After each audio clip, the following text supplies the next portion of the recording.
인애를 원하시는 하나님이라는 제목으로 말씀을 나누겠습니다. 호세아 6장은 이스라엘 백성의 회복과 또 하나님의 사랑에 관한 이야기를 담고 있습니다. 오늘 4절 5절에 보면 이스라엘이 인애를 잃어버린 것은 그들이 하나님이 베푸신 사랑과 인자하심에 감사하지 못하고 자기 욕망을 위해 우상을 찾고 섬기는 음란한 행위와 약자에 대한 억압과 핍박 때문이라는 것입니다. 사실 이스라엘 백성과 세상 모든 성도들은 하나님의 사랑과 은혜를 받을 만한 자격이 없는 사람들입니다. 그러나 하나님은 이 세상을 사랑하시고 패악하고 음란한 백성들을 예수님의 핏값을 주고 다시 사셔서 구원해 주시고 천국의 소망과 하나님의 자녀로 받아주신 줄로 믿습니다. 사실 하나님은 온 세상의 창조주심으로 우리 피조물 들인 인간으로부터 무언가를 받아내려고 하시지 않습니다. 사람들이 오해하는 것이 바로 이것이죠. 인간이 하나님께 드릴 것은 사실 아무것도 없음을 모른다는 사실입니다.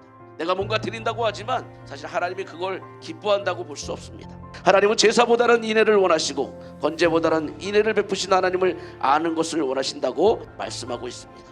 인애라는 말 히브리어로 헤세드입니다. 즉 오직 마음으로 남을 사랑하는 마음을 말하죠. 헤세드는 개역성경에서 자비, 인애, 은혜, 긍휼 등의 여러 단어로 번역하고 있습니다. 특별히 호세아에서 하나님의 본질은 사랑이시며 그분의 인애가 크시기 때문에 타락하고 범죄한 인간들에 대해서 재앙을 내리시기 전에 회개를 촉구하시고 기다리시는 분임을 분명히 말씀하고 있습니다. 오늘 7절과 9절에 보면 이스라엘은 피 흘림이 만연하고 제사장의 무리가 세겜에서 살인을 한다고 했습니다. 세겜은 도피성입니다. 제사장이 도피성에서 자비를 나타내야 하는데 살인을 한다는 것은 인애가 없다는 증거로 또 하나님의 심판을 받아야 마땅할 이유가 되었던 것입니다. 그 상황에서 호세아는 이스라엘 백성들에게 하나님께 돌아가자고 외치고 있는 것입니다. 하나님께 돌아간다는 말, 즉 회개를 말하죠. 회개란 잘못을 인정하고 뉘우치는 것만이 아닙니다. 나 중심의 삶에서 하나님 중심적인 삶으로 변화를 뜻하는 것입니다.